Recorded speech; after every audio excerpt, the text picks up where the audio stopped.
What is going on, guys? Jack here, and welcome back to episode 82 of the Charge to the Top, here with Hereford FC, and well, we are back here in the Premier League today.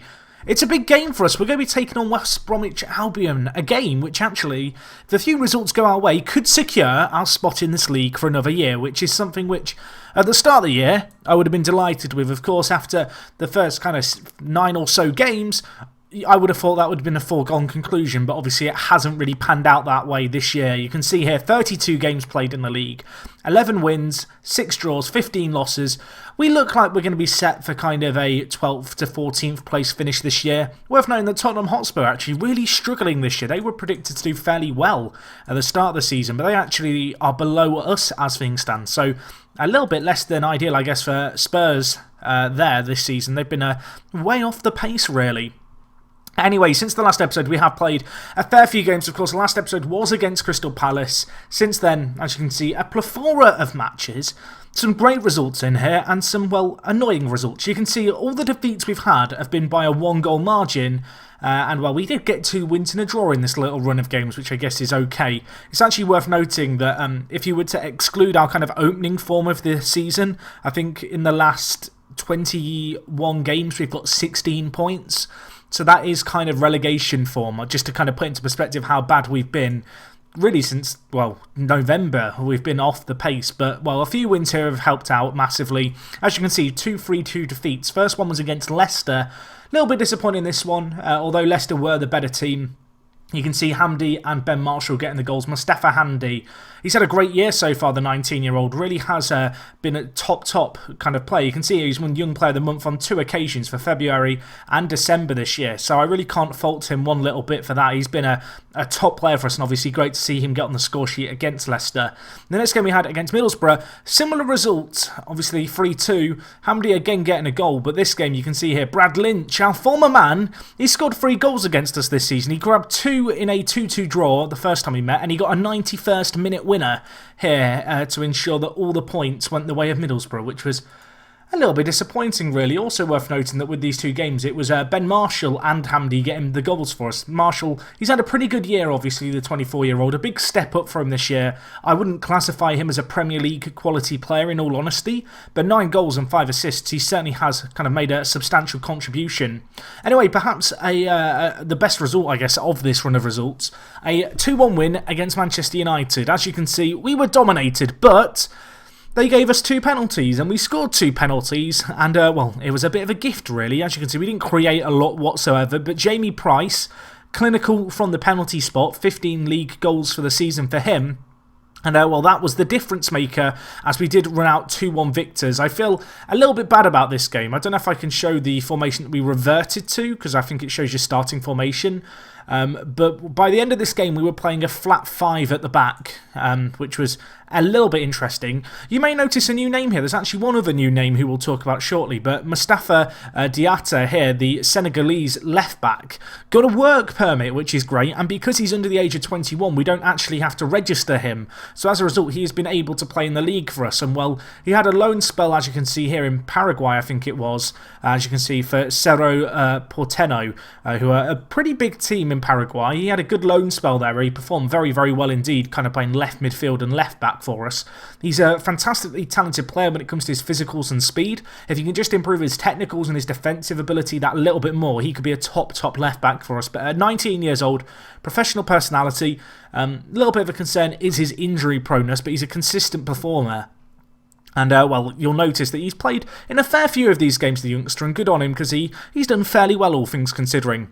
Anyway, the next game we had here against Chelsea, a really interesting game, this one, namely because it was a bit of a mad end to the game. You can see we scored early on through Jamie Price, Kevin Starkley grabbed a goal back, and then it was Christian Pusilic with a goal in the 91st minute to give Chelsea the lead. You'll notice I didn't make any substitutes in this game. I was pretty happy with how we were performing. And so when Chelsea scored to make it 2-1, part of me, kind of, my heart sunk. It was like, should I have made tactical changes? I mean, I didn't think I should have done. And, well, fortunately for me, we did actually get something from the game because it was Ben Marshall, 94th minute for him, another crucial goal that he's got involved in. And yeah, that secured a 2-2 draw, so we haven't actually lost to Chelsea this year, which is pretty pleasing indeed. Anyway, the next game we had against Newcastle, we lost 2-1. It was a game where we were never really at the races. We followed it up with another win, this time against Swansea, a team who really have struggled this year. As you can see, 4-2 the final result. It was pretty tight. I mean, we were the better team, but we never really had a substantial lead in the game. We had a 2-goal lead, they pegged us back. We reinstated that 2-goal lead, they pegged us back, and really Hamdi's goal in the 92nd minute just kind of secured it for us. Great to see Choi Min-ki getting the Man of the Match award, though. Of course, the South Korean right midfielder, a player who joined us in January for a fairly hefty fee, really, for our standings at the moment. You know, £1 million we paid for him. 2 assists and 1 goal, though, and a 7.01 average rating. I think it'd be fair to say he's adapted to Premier League football fairly well. Anyway, unfortunately, that's where kind of the run of reasonable form ended. We've had 2 defeats in our last 2 games. The first came against Southampton. It's a little bit better than, I guess, when we lost to them 4-0 earlier on in the year. And Southampton, I think, are as high as 6th at the moment in the league, so they're going fairly strong. The last and most recent game we played against Bournemouth, a 2-1 defeat. As you can see, Ashley Fletcher and Callum Wilson getting the goals for them to actually peg us back from behind. Christian Needham grabbed the early goal for us, the Zimbabwean. But unfortunately, yeah, Bournemouth scored 2. We couldn't reply to that. And as a result, as you can see here, we sit in 13th, but with that result against us, Bournemouth did leapfrog us in the league, so that was a little bit less than ideal. Anyway, in terms of team news, obviously I mentioned the addition of Diatta. We have actually made one more transfer, a player who you may have noticed in the squad actually last episode, but there was a reason I didn't talk about him last episode, and the reason I didn't talk about him was because we didn't really kind of know what to expect of him, or if he was going to be joining us, in fact. And it's this guy, Jonathan Chan. He is a Mexican international, 23 years old. He was released by Cruz Azul back in January. And when I first went to approach him, he wanted £100,000 a week. And I kind of chuckled to myself and thought, well, there's no chance. I'm not paying £100,000 a week for a player. Anyway, it got to March time. Obviously, he had a trial at the club previously. That's why you might have seen him last episode in the squad screen. But I took him on a second trial about a month after his initial trial with us. And, well, he decided he wanted to play football more than he wanted to be paid. And he's accepted a deal of £40,000 per week wages and, well, a continental rep player. His value is £33 million, which is outstandingly high. Just to put that into perspective, our next highest valued player is Jamie Price, valued at £11 million. I'm going to assume that's because he was Cruz Azul's kind of star player, a bit of a talisman for them. And, well, as you can see, he is an incredibly talented player at 23 years old. But unfortunately, he hasn't got a work permit at the moment, and he did sign for us outside of the free transfer kind of Premier League registration window. As a result, can't play for us. I have tried to loan him out, but no one's really interested. But in reality, to get this guy in, I think the agent fees we paid and his signing on fee were less than £1 million. This guy, if he can get a work permit, is going to be a fantastic player for us. It's worth knowing, actually, that when he joined us, he only had 9 caps for Mexico. He is in the Mexico national team, kind of playing football, which is obviously going to help with him getting his work permit. Although, actually, looking at it here... Oh, no, he is still there. I was about to say, for a second, I thought he'd been dropped. He hasn't been dropped. He is still kind of there, and he is actually one of their star players, along with this guy, Salvador Espinosa, who plays for Tottenham. A player who, I don't know, maybe we could get the Mexican amigos and get them kind of running our team, particularly if Tottenham obviously have a bad year, although those wages might be a little bit problematic for little old Hereford. But regardless, he's going to be a very good addition to the squad. Unfortunately, hopefully he gets a work permit next season, but we're certainly not going to see him this year.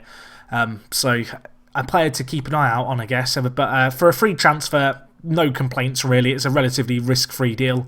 I'm not sure why it lists his ability as unknown here, but when you click on him, it shows his ability. But, well, Football Manager is Football Manager, isn't it? It's just one of those Football Manager things.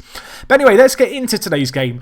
This may well be the last game that I do live this year. I may go straight into next episode with the end-of-season live com. Of course, one of the big, I guess, arguments for doing that is simply the fact that, well, we've not got a lot left to play for this year. A win here, and I think a Huddersfield defeat. And, well, we would mathematically secure kind of our spot in the Premier League for next year. In terms of the team, I have got, the option to change things up here. A little bit of injury news, actually. Gums is currently out with a pulled hamstring for 2 weeks, which is a little bit of a shame. Elsewhere, though, we're doing fairly well. You may have noticed Kevin Kelly not playing so much in the first team for us. He has really, really been struggling, the 22-year-old. You can see on the international stage, not getting goals for Scotland. He hasn't scored, I think, in his last 8 or 9 competitive games for us. And, well, we've given him plenty of opportunities and he's not really taken them. And, of course, with him being loaned in from Watford and with that loan ending at the end of this season, there's been a little bit more, I guess, of a reason to kind of focus on letting Jamie Price play regularly for us, particularly with us now playing the one striker system. Obviously, previously, we've had Kelly play up top and Price play out on the right. Obviously, Min Key's come into the club. He's a great little kind of right winger. And also, we've got Bowman out on the left-hand side, who, the Australian striker, he's been performing really, really well on the international level. He's been improving a lot as well, only 18 years old, of course. And I've got to be honest, I'm really excited to see what this guy can hopefully achieve with us. He's been playing regular first-team football. We're kind of in a slightly fortuitous position whereby, because it looks like we're going to be comfortable in the Premier League, I've really been able to use kind of the last 10 or so games of the season for development. So players like Hamdi have been playing very regularly, although to be fair, Hamdi has earned his spot. A player who's perhaps not earned his spot but is playing is Tomohisa Kato, the Japanese youngster, a very good player. You can see 9 games played for us, a 6.57 average rating. That is particularly poor. But, he is developing as a result of playing that regular first-team football, and that is something which I've got to really kind of prioritise. Obviously, Diatta as well, the Senegalese left-back, playing very well. He's improved a lot with his exposure to first-team football. And really, I think there's going to be a bit of a passing of the guard over the summer this year. I could see a few of our kind of players that have been widely associated with our team moving on in favour of getting in some new blood, hopefully having some money to invest this summer and basically make the transfers that I kind of would have hoped I could have made last year, because we had £5 million to spend last summer. I believe our current club balance sits in the region of £50 million, and that's, of course, before our prize money for our position in the league, which is probably going to be just shy of £20 million if we can hold our current position, but also without the kind of TV money that is still going to be trickling in for a little while yet. Anyway, we need to... I was going to say we need to start well here. It's a Nathaniel Klein own goal. It's not the good start I was hoping for, really. 10 minutes gone, West Brom get a goal. We've had a bit of bad luck in live comms as of late. It is worth noting, West Brom, they were a team who were 19th in the league for a very long time. They've gone on a recent surge of form and now kind of find themselves outside of the relegation zone. So they are a team on the up.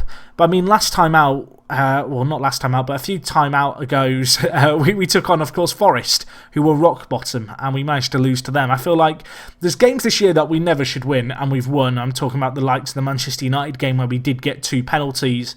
I'm talking about the kind of 6-2 win against Liverpool. But then there's games like the one against Forest last time out, or rather for episode, I think it would have been 79 or 80.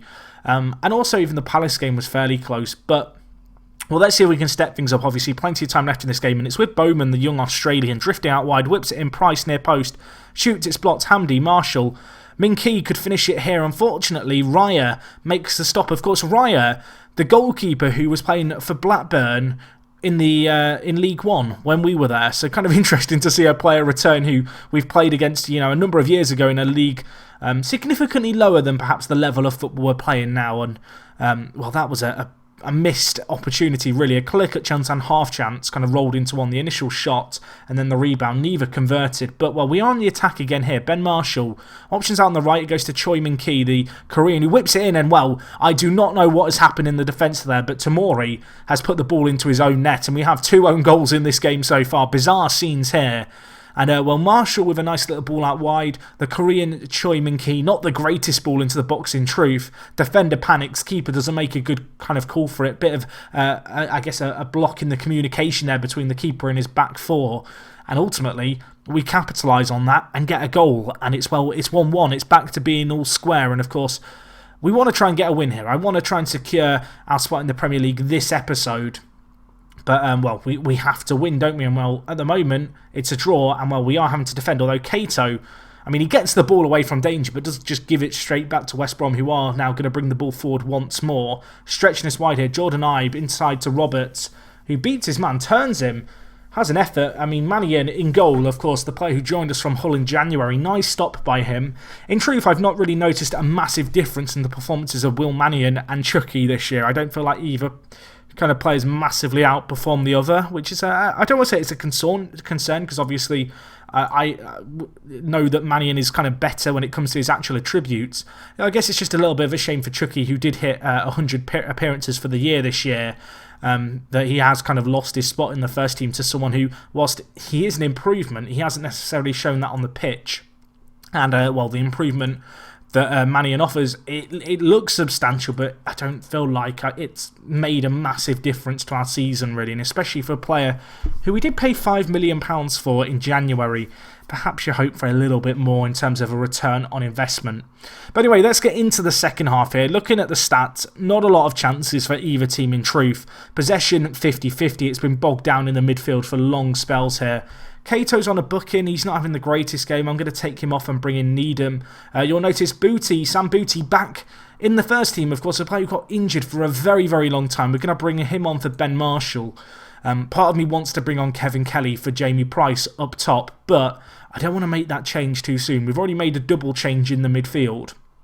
And, well, let's see what we can do with this team that's on the pitch now. Diatta inside to Hamdi. Now with Price. Choi Min Ki probably should finish that. The keeper, a nice stop, and it is eventually bundled away to safely. But it's another opportunity we've missed. Of course, Choi Min Ki, he is a winger rather than a striker. And, well, perhaps that's been a little bit evident in his finishing today. Anyway, last change of the game. I'm going to take off Jamie Price. I'm going to bring in Kevin Kelly. I've talked about the fact he has been struggling. Of course, a player with, well, only a few numbered days left at the club. His days are very much numbered. He is due to go out the door and return to Watford in the summer. Well, we want to end on a high with him, but, well, Roberts scores. Tyler Roberts, the Welshman, bangs it in. We've been caught out. It feels a little bit harsh in truth, although West Brom, they've probably created a few more better opportunities than us. Cousins with the ball forward here. Who is the left centre-back there? Because they are in the middle of nowhere. Clancy, the youngster on loan from Southampton. I think the centre-back area is one of my big areas to look for improvement this year. Because, well, we've lacked real solidity, I feel like, in the centre-back position. I feel like Konsa, of course, the former West Bromwich Albion man at centre-back, hasn't done terribly. But elsewhere, it's been less than ideal. Although, I don't want to speak before this game's over. We have a penalty here. And it's going to be Kevin Kelly. In fact, no, it's not. It's going to be Booty back from injury to take it. A good penalty taker, this guy. Been out for pretty much the entire season with his damaged Achilles tendon. I think it was 9 to 7 months he was out. Can he score today? Yes, he can. Welcome back to the first team. That is his first goal of the season. And, well, in the 89th minute, we fight back to get what could prove to be a crucial little goal there. Booty doesn't send the keeper the wrong way. In fact, the keeper very almost nearly gets there. I think it goes in off the post. A fantastic strike by the Englishman. And, well, not long left in this game now. There might still be time. 40 seconds left. It's not over till the fat lady sings. Is she singing? I'm not sure. We're trying to get the ball forward. It's cleared away. Concert, Needham, Hamdi. I want to believe something could still happen, but it feels like it's the end of match highlight, doesn't it? Joe Gomez deals with it. Needham, Booty, edge of the box. Hit it. Why not? Shoot! Why did he not shoot? Answers on a postcard. Needham. I mean, someone do something with it. There's no time left in this game. And you're just peeing around with it at the back. Well, that's going to be all she wrote. I thought there was a chance for something there.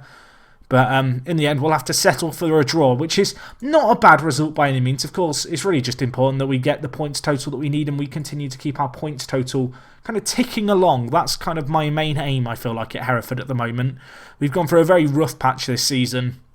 And so just to avoid kind of losing too many games in a row is going to be important for us. That goal does have wider implications further down the league. You can see here Huddersfield actually move out of the relegation zone and West Brom fall into it.